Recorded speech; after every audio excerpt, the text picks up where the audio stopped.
Welcome to the Biohacking Superhuman Performance Podcast. My name is Natto. I'm a nutritionist, a human potential and epigenetic coach, and I created this podcast to bring you the latest ways to take control of your health and longevity.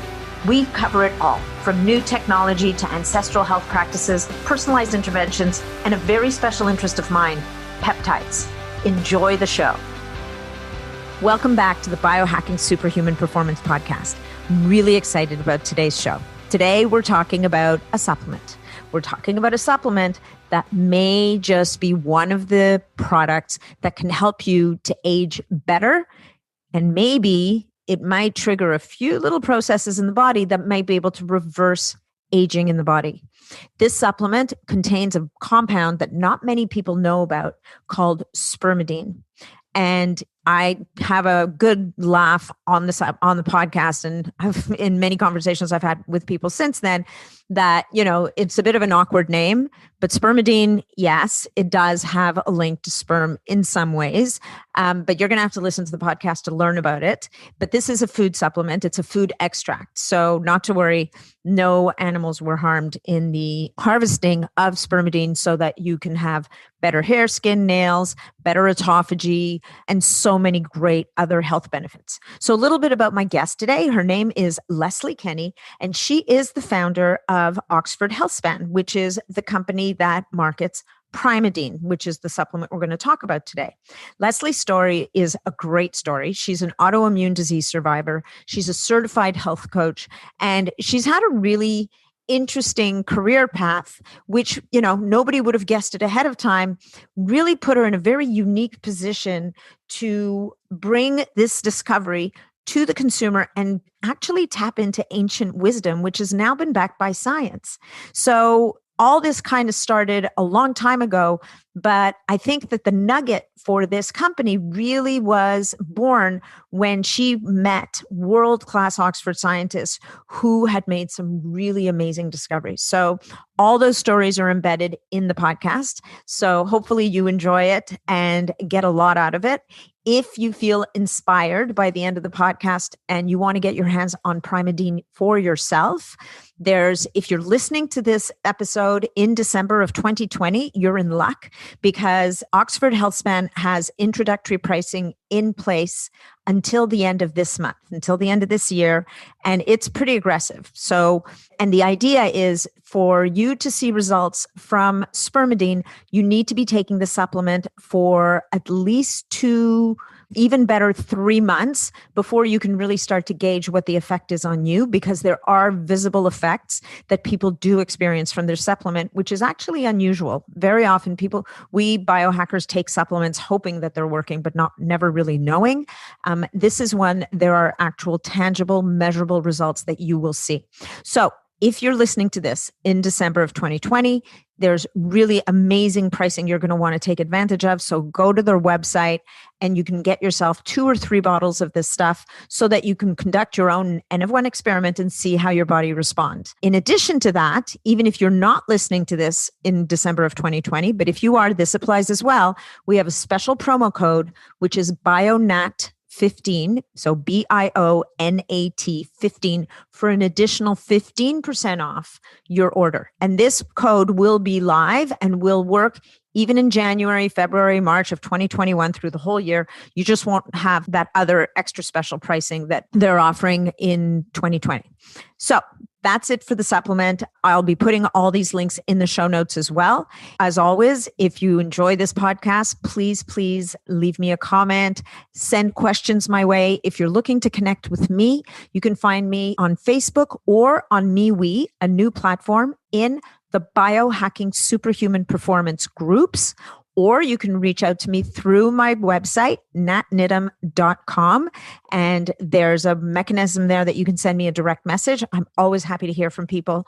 And last but not least, a request from me to you. If you enjoy this podcast and you get value out of it, please share it with friends and family. And please leave us a review on iTunes, Google, Spotify, wherever it is you're consuming the podcast. So thank you so much for being here today and enjoy the show. Welcome, Leslie, to the show. I'm so stoked for this conversation today. Equally so, Natalie. Can't wait. Great. So, guys, for those of you, I'm not sure how much of this I will have already covered, but Leslie and I met, I don't know, maybe 5 years ago now, at least. That's right. When we were part of the first cohort of Bulletproof Human Potential coaches that got put through that training program, which was an amazing program in many ways. And if anything, if nothing else, connected a really cool group of people together, of which I'm so grateful that Leslie is one. So, Leslie, today we're going to talk about anti-aging and longevity supplement that's starting to make waves in the world of healthy aging and longevity. But before we get to that supplement, what I love is the story of you and how you came to be involved with this supplement in this company. So, can you tell us a little bit about your journey since becoming a human potential coach and how on earth you now are doing what you do with this company? I think it's fascinating. So I first came across a compound called spermidine many years ago in relation to my own autoimmune health condition. So at the age of 39, I was diagnosed with lupus and rheumatoid arthritis, infertility, and I also happened to have undiagnosed Hashimoto's. And it was because of my ability to reverse these diseases without having to use the traditional chronic treatment drugs that I became very interested in the body's ability to heal itself if given the opportunity. And I came into contact with researchers at the Institute for Rheumatology in Oxford. And they were looking at spermidine and rheumatoid arthritis, which I had been diagnosed with. And I took some interest in this really awkwardly named compound, spermidine. Yeah, it is awkward, and we are going to talk about that. So I came into contact with these researchers, noted the research they were doing, which was in animals. And around the same time, I happened to meet another academic at the University of Oxford. This was a physiologist, a very eminent physiologist, a member of the Royal Society since 1979, who was a cardiologist as well, and was the first person to compute the rhythm of the human heart in 1960. So I had a conversation with him not about spermidine, but about some ancient scrolls that he had been shown by a former pupil of his, the current Empress of Japan. And he told me that these 31,000-year-old scrolls that he had been shown had not been seen by anyone else in the West, and that one of the scrolls unusually had to do with longevity and sexual intimacy. And I immediately thought, wow, that's quite intriguing. We got into conversation, and he said, you seem to know quite a lot about ancient sexual practices and longevity. Why is that? And then I explained to him that back in 1999 to 2003, I had an online matchmaking company in Asia, and we had sidebar content on good and safe sex. And as part of that, I had done a lot of research on the ancient Taoist practices, sexual practices, which were meant to be for longevity, but I'd always taken that with a grain of salt. As soon as I heard what Dennis Noble had to say about these longevity scrolls and how proper sexual intimacy could actually enhance your healthy lifespan, I began to put two and two together and thought, spermidine, that is actually the connection between those ancient Taoist and tantric practices. Yeah. And high arousal of the man, which would naturally increase his production of spermidine. Spermidine, we know, triggers autophagy, or self-eating, the self-renewal process of the cells. And that would lead to the longevity of the emperor. So that is the backstory in short. That's that's the abridged version of the backstory. So basically you made this connection. Dr. Noble also, I gather, started to dig into this himself. And so this kind of launched, is this what launched ultimately Oxford Healthspan? Oxford Healthspan, and the interest in what is this spermidine? How does it support human health? Because we've now, we're now starting to learn about the benefits of spermidine. It's not, and that's, again, the word sperm is in there for a good reason. And we're going to talk about that in a minute. But basically, one of the big focuses right now, we've identified these 9 hallmarks of aging. And we're looking for compounds, always looking for compounds. What are the compounds that are going to be the best at mitigating these hallmarks of aging so that we can age better? So you've got things like rapamycin, you've got things like metformin, like you've got all these drugs.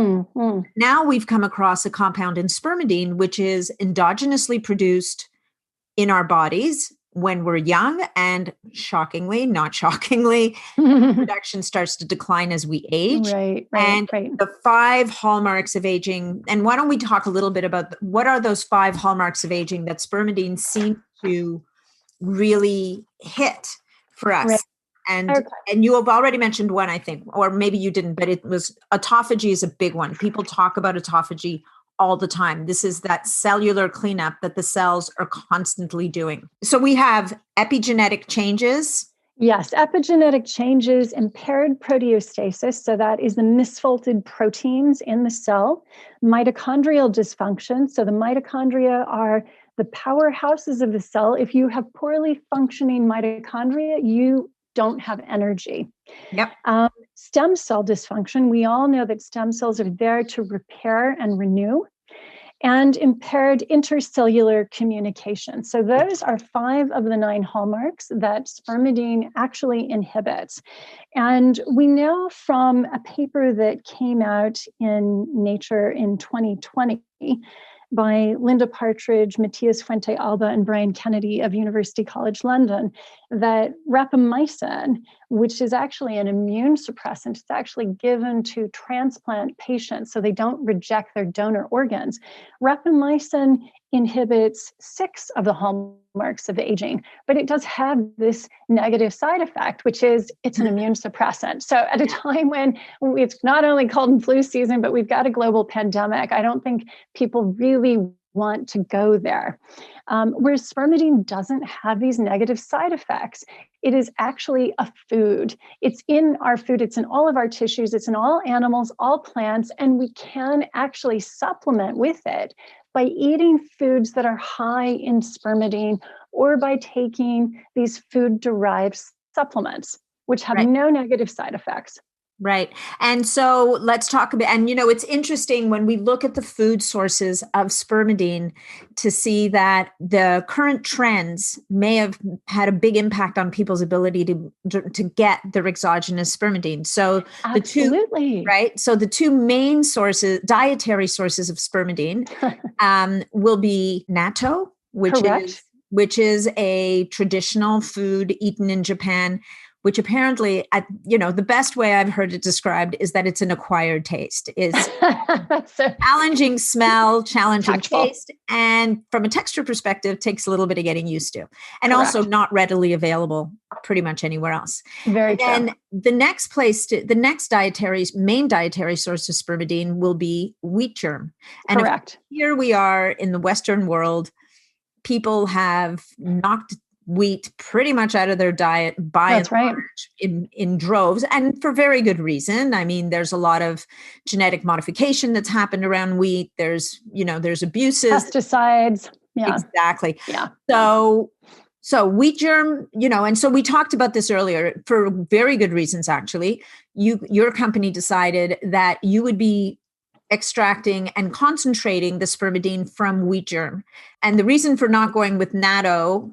Why don't you tell us a bit about that? Because I'm sure you looked into that, because wheat's such a hot button these days. It is. It really is. And I have to say that I have been on a gluten-free diet since 2004 when I was diagnosed with lupus and rheumatoid arthritis.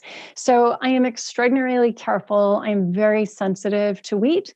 And I really did not want to use wheat. I wanted to use natto, but we could not find a way to both preserve the spermidine from natto and dry it in some way to encapsulate it. That was the problem. And if you can get natto and if you can tolerate the taste, I always tell people, by all means, take that. That is by far the single most cost-effective way to get your spermidine is by taking natto. And do what some of the Japanese do. Take it on a daily basis. Yeah. It is not the same as tempeh or tofu. Tempeh has some. That's the sort of hard, al dente type of tofu. It does not have as much as natto does, but it has some. And regular tofu, the soft stuff, does not have any. So you're not going to get it from there. But if you can tolerate the other one, then do take that. Highly concentrated wheat germ. When I heard that it came in that, I thought, well, why don't I just take wheat germ? But the problem with wheat germ is it has a lot of fats around it, a lot of omega-6 fats, and they are very fragile. They go rancid so quickly. So it's very important that you understand how your wheat germ has actually been handled through the logistics supply chain. Yeah. Where did it come from? So provenance is important. How was it actually handled? Did it get exposed to heat? Did it go rancid when you open it? When you open the package that you have, are you allowing oxygen in, which will make it go rancid? Are you storing it properly in the refrigerator? So it just seemed like it would be very difficult to simply say, well, here's a great source of it. That's why we decided to get a defatted form of wheat germ, which would then get rid of the rancidity problem.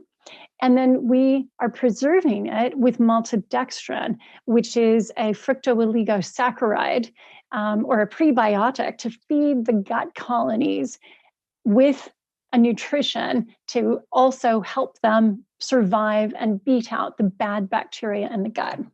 Great. That's amazing. Now, so let's go back to the maltodextrin a little bit, because I know people at this point are running around going, oh my God, it's packaged with sugar. It's going to destroy my ketogenic diet. Yeah. So a couple of things. Number one thing we should say about Primeadine or any wheat germ derived spermidine, if you're celiac, if you're very sensitive to wheat products, this may not be the right product for you. So just be aware. Celiacs, no. It's absolutely not. Yeah. I mean, there's, what is it? It's 1 milligram of spermidine, but there's 40 milligrams. Is it of gluten? There are 40 milligrams of gluten per serving. And a standard slice of American bread will have 1 to 2,000 milligrams of gluten in it. So that just gives you, 40 milligrams in, say, a slice of bread that has, 2,000 milligrams. It's perfect. So we need to frame that properly. Now, correct. On the maltodextrin front, again, we're talking about a prebiotic. It is an FOS. So if you have a history of SIBO, you may have to gauge how your body responds to this particular supplement. Again, we're not talking big numbers here, guys. We're talking just a tiny bit. Yeah. Leslie, you were talking about how you've had people wearing continuous glucose monitors. Correct. Who've taken this supplement and detected no rise in no spike at all. No spike at all. And we have tried it with a number of people. And I think it is because there's just such a small amount that there is no spike. Even if they take it with, they take nothing else, just this. No, there's no spike in blood glucose. Okay. So that's great. So I just wanted to get that out of the way so that people understand, yes, there's certain people who maybe should be cautious with it, and what are the issues around both of those factors. So now, having gotten those two elephants and gently led them from the room,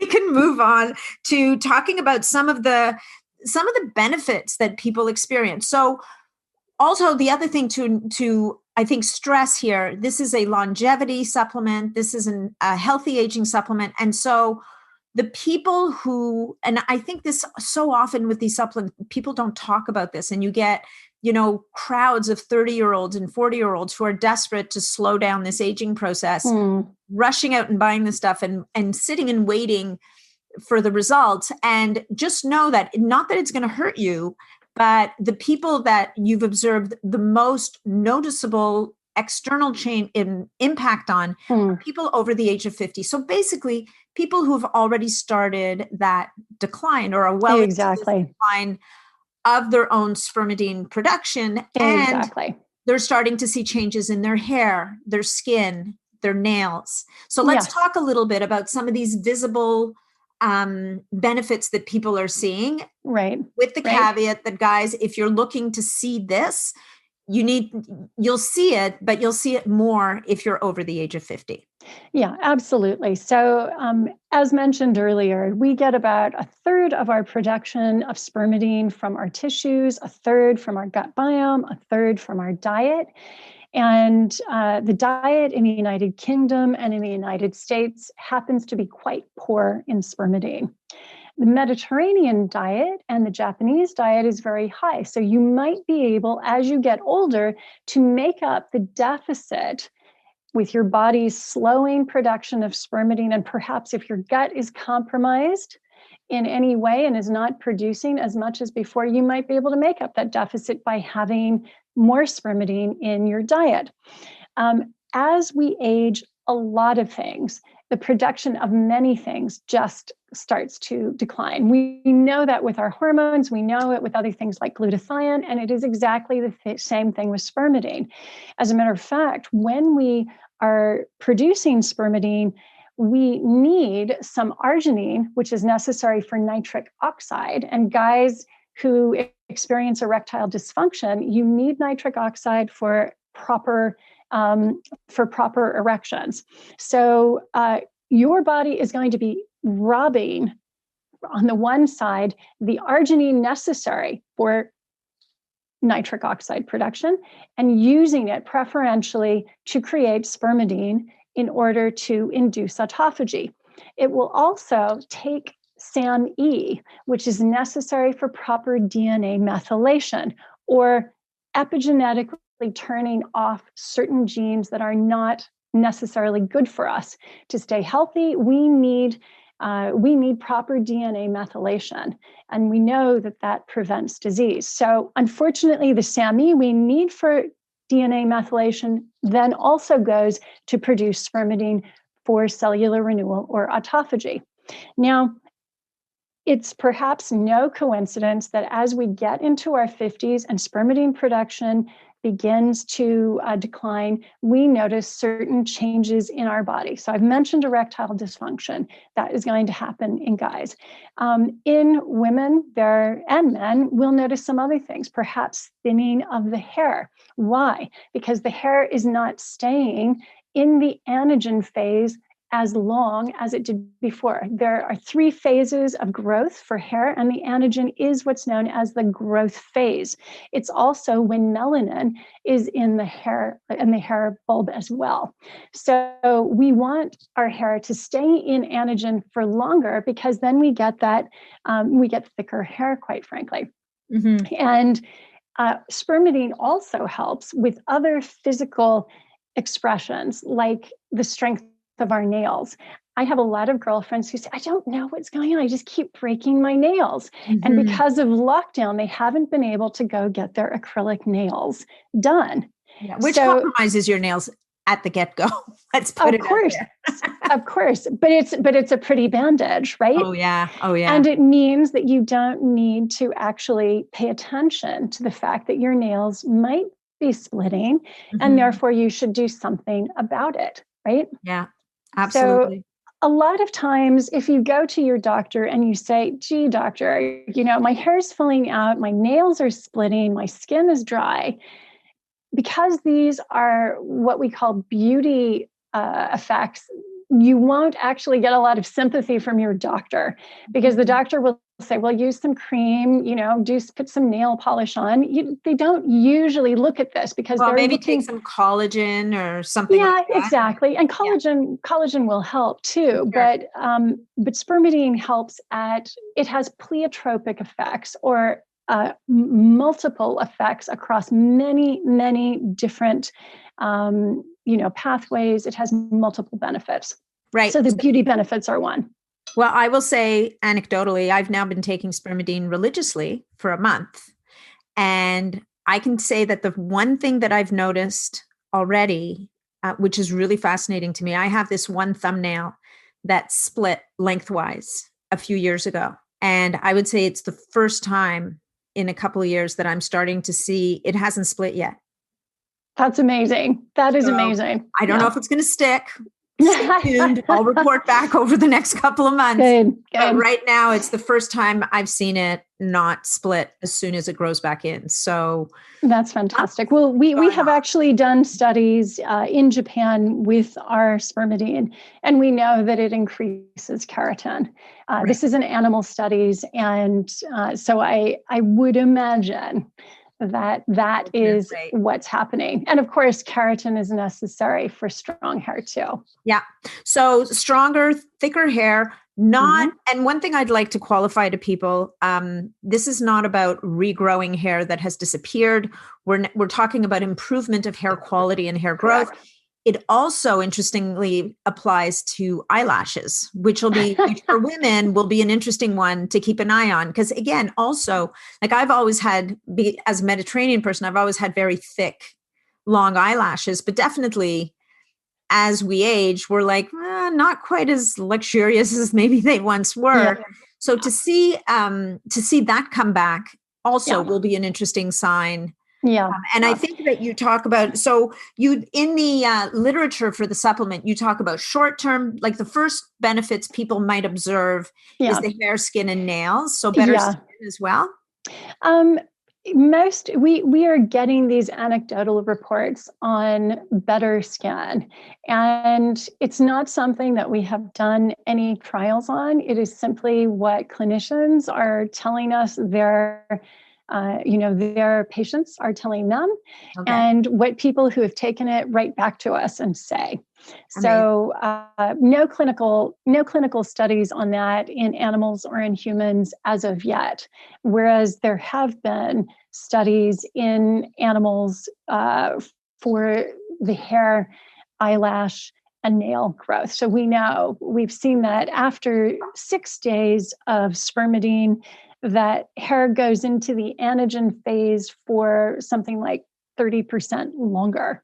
Interesting. And that probably accounts for the lengthening of eyelashes that people have told us about, which I actually experienced. And I thought it was very funny when it actually happened, because I'm half Chinese, and we Chinese girls are not known for having the longest eyelashes, right? And so I was fascinated and rather surprised by this, but I think that's what's going on there.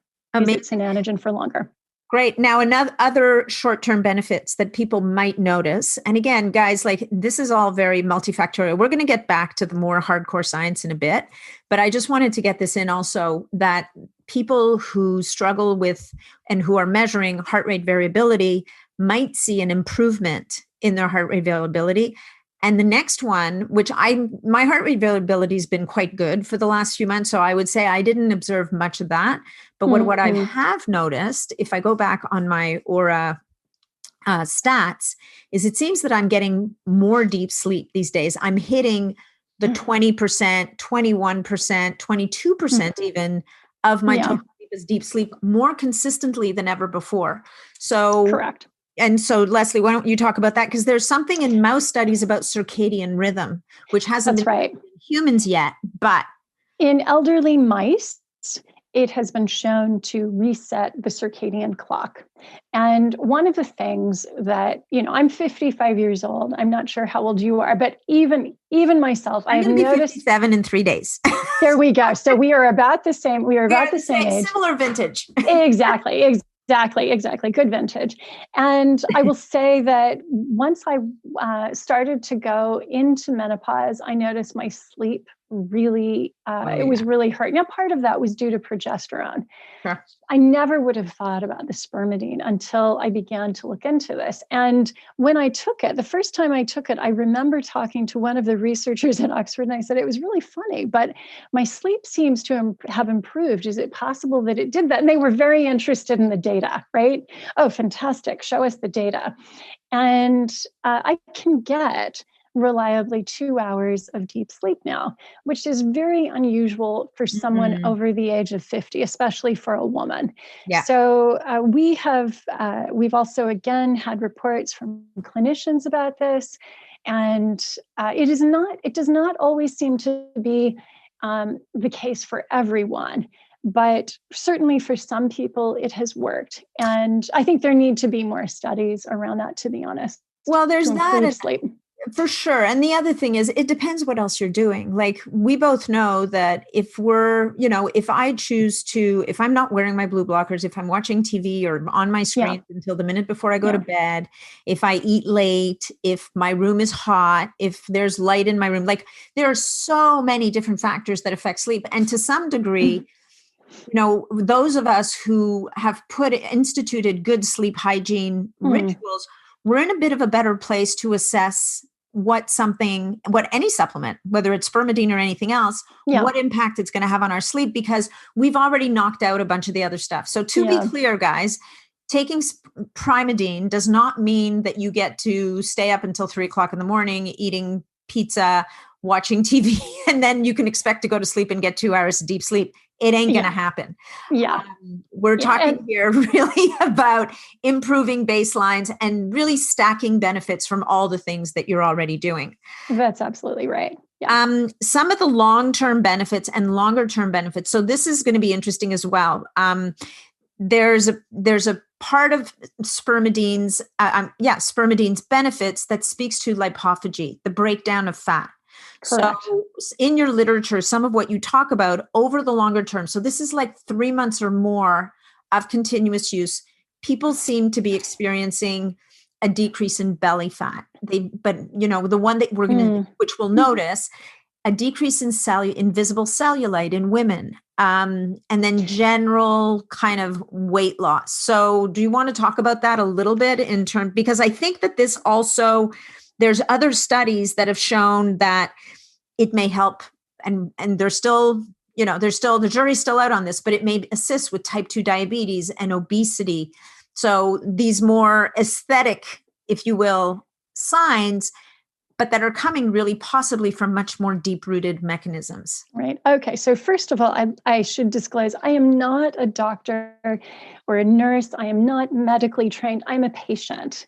And I cannot speak to something like how it works with type 2 diabetes or obesity. I know that there has been research done on that, but I really can't speak to it. And I do know that people have reported that it has helped with reduction in fat around the waist, that it seems to have lessened the visible signs of cellulite. I actually had that happen to me, which I was just sort of, when you have lived with it for 40 years and suddenly you look in the mirror and you think, is it just the light, or has it actually gone? And, you sort of grab a bit of your thigh and you're trying to replicate that orange peel. And you're like, where is it? How come it's gone? And I must have spent thousands trying to get rid of it years ago. But, it's not just me. We've had other people who reported that. We have had people report to us that where they have plateaued with trying to get to a particular weight and they could not get below that plateau, this has helped with that. There are not, you mentioned, I know there is a study on obesity. Again, I don't want to speak to it, but we are having those reports. They are all N of 1, so I don't want to make any claims on that. Well, and I think lipophagy is one of the things that spermidine triggers, exactly, which is the breakdown of those oxidized lipids. Exactly. And also, once you're in a world where you're supporting autophagy, you're supporting the proper folding of proteins, which means that at a cellular level, your body's going to be operating more efficiently. If you're addressing mitochondrial dysfunction, those powerhouses of this cell, and again, even when we talk about peptides, anything we're talking about, we're always trying to help our cells to be more efficient and to work better. And if they do that, then they can do what they do for us better. If we're improving the communication between cells, if we're improving the body's ability to protect or our stem cells so that we can generate new tissue, the downstream effects are going to be multifactorial, and we're going to see all different things come up. So to your point, there's a lot of research still happening that continues to happen on spermidine. And there's some of the clinical studies that are really exciting, things researching Parkinson's, ALS, even certain types of cancer. And cancer is an interesting one because in your contraindications, you talk about people with active cancer who, frankly, no matter what they're going to try, need to talk to their doctor anyway. But there seem to be some studies that show that it may be beneficial in certain types of cancer. And there's a question about other types of cancer that might be able to feed on polyamines. So the jury's out. We don't, we can't make any sweeping claims here, guys. Correct. I mean, I think it's, the European Food Standards Agency has approved taking up to 6 milligrams of supplemental spermidine a day without negative effects. We have 1 milligram, and I think that it really is something an individual must discuss with their doctor. Cancer is very smart, and it can use even ketones, right? Among the biohackers, many people have said, well, if I got cancer, I would go into ketosis. But we know that there are some cancers live off of glucose, some cancers live off of ketones. Basically, you can't just say, you can't, make a blanket pronouncement that something going into ketosis would be good for cancer. You have to look on a case-by-case basis. Some do well on ketosis, others don't. I think the jury is still out on spermidine, and we simply need more studies there. And again, I'm not a doctor and can't make any claims. Neither one of us is. Sure. we need more research on this, but getting it in our diet, getting up to those 6 milligrams does not, at least here in Europe, if I can still call the UK part of Europe after Brexit, appears to be safe. Fantastic. And there is a study that I will link to in the show notes that it doesn't speak specifically to spermidine, but speaks to in populations of postmenopausal women. This was probably an observational study of over 85,000 women where they would say that an increase in polyamines I don't know if it was in their diet or in their system, actually seemed to be associated with a lower risk of colorectal cancer. So this is an observational study. Polyamines is what spermidine technically is, but again, we're not saying it's, take spermidine and decrease your chances, but we're starting to see these really interesting associations. And it makes sense, again, because we need spermidine in our bodies. We make a ton of it when we're young. Yeah. It starts to decline as we age. So without going crazy, restoring those youthful levels of this nutrient, if you will, or chemical or compound, is going to help to, what are we trying to do as we age? Yeah. We're trying to support our bodies to stay as functional and as close to when we were younger as possible. Correct. The really interesting thing about our tissue's ability to produce spermidine is that it declines in all our tissues as we age. However, here men have an advantage. The testes always maintain 100% of the level to produce spermidine that they did when a man was very young. So even if he's 80, his testes should be capable of producing the same amount of spermidine. And that brings me back to these ancient scrolls that I was discussing with this physiologist at Oxford, who mentioned these ancient scrolls and how he had always wondered, could we prove physiologically that sexual arousal actually had a benefit to the body? And that is what we believe is happening, and why the ancient Taoist texts tell men, do not ejaculate. Become aroused, so aroused that the testes produce large amounts of spermidine. As a matter of fact, a man can produce in a single go between 15 to 50 milligrams of spermidine. Think about it. That's a huge amount, right? That's 15 days worth of my supplement. Guys, if you can get your partners to go into the ancient practices, by all means, but do not ejaculate. Because what you want to do is harness your body's inbuilt ability, its own pharmacopoeia. Get that pharmacy producing the spermidine for you in your tissues, in the testes, through slow arousal. You don't want to ejaculate. Right.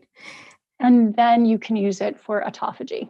Amazing. Well, and one other thing that we talked about offline earlier was the possible value, or the believed value of spermidine in ejaculate, because it has this protective mechanism for DNA. DNA. Correct. And of course, when we're reproducing and wanting to make healthy babies, we want to protect that genetic material in the sperm at all costs. Absolutely. Absolutely. So yes, when men are younger, ejaculation is okay, because generally they are in that time of life when procreation is what they're thinking about, what is more likely to happen then. As they age, they should ejaculate less. And this actually dovetails perfectly with the ancient Taoist and Tantric text, which say that as you get older, you should leave more time between ejaculation. You can be aroused every single day. Fantastic. Yeah. So that would actually be beneficial. Yeah.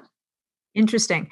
And also the other thing we talked about, so one other thing I want to make sure we get to is in the Primeadine supplement, we don't just find spermidine. You've preserved two other, precursors to spermidine from your extraction from wheat germ. Yes. That are also included. So which may or may not be a differentiation between Primeadine and other spermidine supplements on the market. So let's talk a little bit about, there's putrescine. God, the That's name. right. I know the names are awful. It's just really not appetizing. We have putrescine and what's the other one? I forget the name. Sorry. Spermine. And spermine. There we go. How could I forget? Yeah. So spermine and putrescine. So two of the cofactors required or precursors required. Precursors. Yeah. But again, we're going to need those other precursor molecules and cofactors in the body, sufficient amounts of arginine and SAMe. Yeah, and also ornithine too. I didn't mention ornithine earlier. Yes, we need those things too. So wheat germ generally contains all three of these polyamines. There are actually other polyamines as well, but the ones in wheat germ are spermidine, spermine, and putrescine. The reason you will find these in any kind of a grain that has an endosperm. So rice, for example, also has spermidine, but it does not have it in the quantities or in the ratios that favor spermidine. So rice, for instance, has a higher amount of spermine in it. That means that if you want to refine out this spermidine, it's going to be, you're going to be using a lot of rice in order to get just the spermidine from it. There are other spermidines on the market. I think it's fantastic that there are a lot of spermidine supplements, because suddenly, even though there are over 13,000 research papers that mention spermidine, wow, this has not really, people just didn't know about autophagy, right? The Nobel Prize was only awarded in 2016 to Yoshinori Ozumi, a Japanese researcher. for discovering the mechanism of action then. And it's only since 2016 that the word autophagy or self-eating has actually become part of, say, the biohackers conversation. Yeah. But most mainstream people have not heard of this at all. And yet it has such an important role in the optimal functioning of our cells. So yes, the ratios of spermidine, spermine, and putrescine are important. And spermine also has some benefits. It has one benefit, which I believe is nutrient sensing, but don't quote me on that. Yeah. Spermidine is the one which has the pleiotropic effects, inhibiting 5 of the 9 hallmarks of aging. And that's why we wanted to focus on that particular polyamine. But since the others are there, why not? It can only benefit. Yeah, no, that's fantastic. I love it. And again, to your point earlier, having those precursors there with the spermidine, just trying to take more of a systems-based approach to the supplement so that you're not just dumping this thing in isolation into the body, as it were. Yeah. Okay, so as we kind of wind down here, let's talk a little bit about what time of day might be the best time to take this supplement. I personally was told to take it with dinner, which I've been doing, but intuitively, I'm thinking, well, if this supplement is going to support autophagy, maybe what I want to do, and I'm going to try it, and I know this is now how you use it, I might try to take it maybe an hour before bed, which is a couple of hours after I've eaten, so that my body is already entering into the beginnings of this fasted state where I'm naturally my autophagy should be upregulated over the night. And so maybe with spermidine on board, I'm going to optimize that. So I know that you and Amy have seen some benefits taking it before bed. I'm going to be trying that next. That's my next. But so on paper, you tend to recommend people take it with their last meal of the day. But there are people that take it before bed. So we recommend people take it with a meal. We've certainly heard from people who are taking it, that they like taking it with dinner, with last meal. Yes, Amy Lamott, who's one of our clinical advisors, she and I happened to take it right before bed. That was just a fluke. I took it one night before bed because I simply forgot to take it when I was going to have it, with a meal, and just thought, well, I'll just, make sure I have it now. And then I noticed on my Oura ring that I had that I had really good deep sleep. So I generally get over 2 hours of deep sleep a night, which is enviable unusual by any standards. for a postmenopausal woman, that is pretty good. And so I've continued to do that. Now, there are no studies on this, right? So clinically, this is all clinically speaking and N of 1 speaking. We have found that it seems to support our deep sleep. And obviously, a lot of people would like deep sleep because we know that is when, when the brain, the different compartments of the brain shrink back, and these channels actually, the glymphatic system in the brain actually then carries away debris and probably takes nutrients to the brain when that happens. So that's a benefit of deep sleep. Sure. And we have happily experienced it. I can't say that everybody will. And it's certainly not everybody's experience, but for those for whom it works, it's worth experimenting with the time that you take this. Absolutely. So I think that the net here is that for those of us over the age of 50 who are looking to improve our health and maybe slow down the aging process in some way, in at least certain capacities, this could be a really interesting supplement to try out.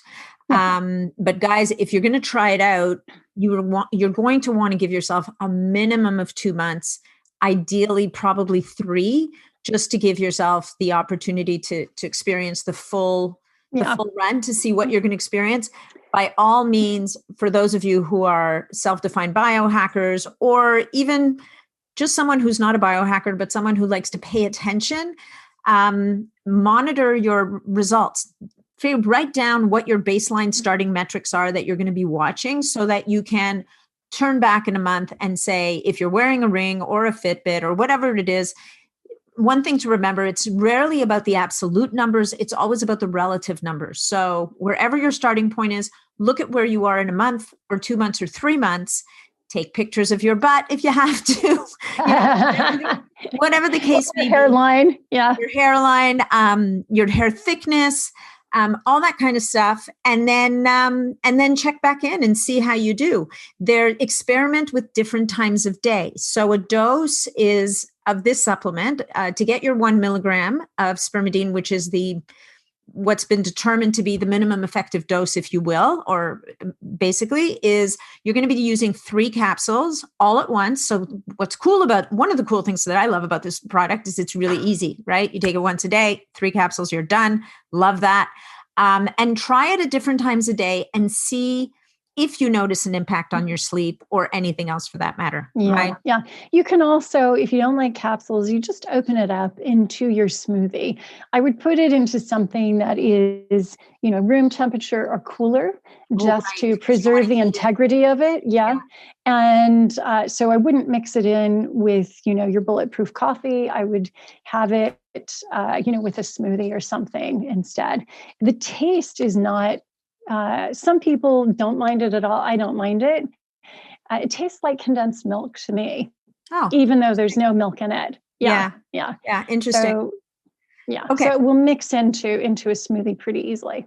Okay, cool. And I'm going to be publishing this podcast very fast because Primeadine has tried to make it as easy and affordable for people, as many people as possible, to try this out.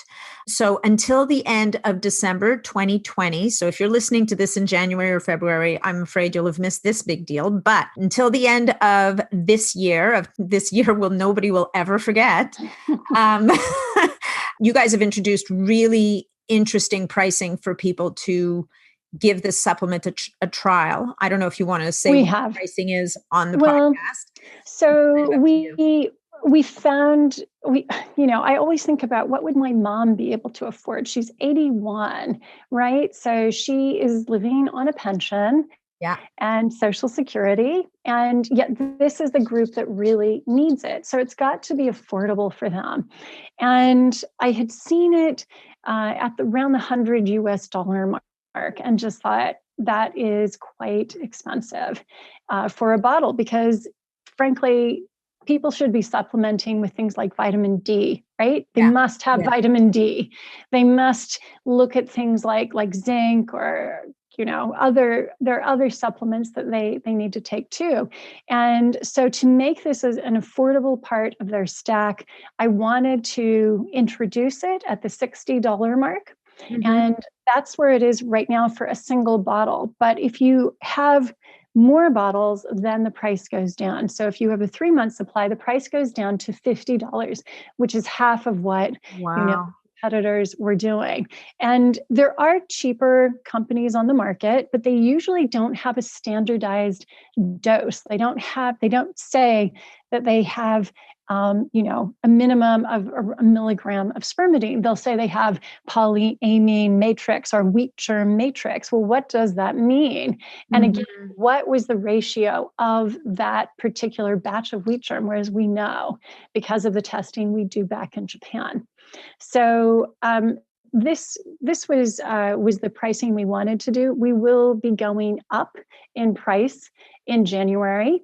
But for you, we wanted to give you, a special discount code for 15% off. So the code is BIONAT15. 15.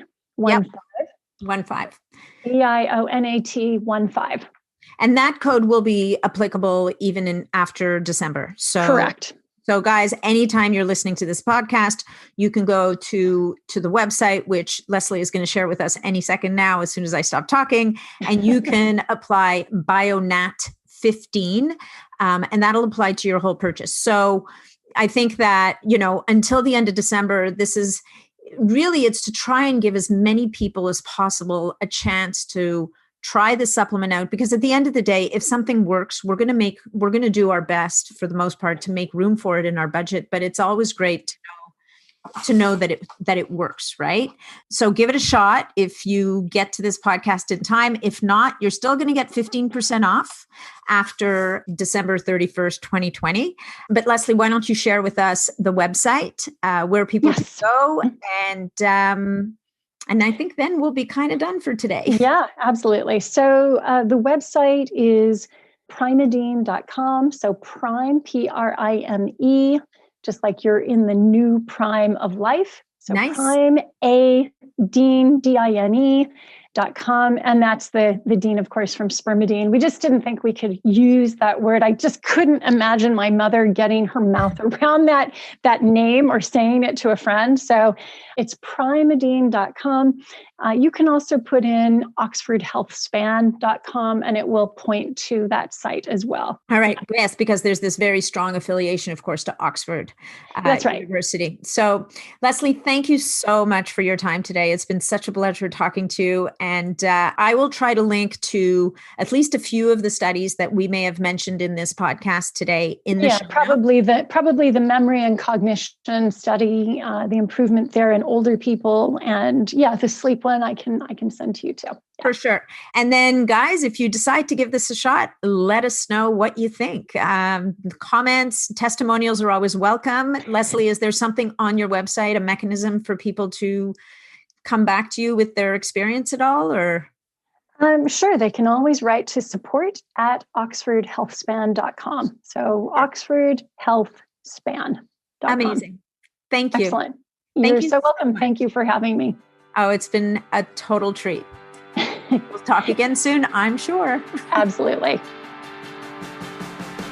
Thanks so much for joining me on this episode of the Biohacking Superhuman Performance Podcast.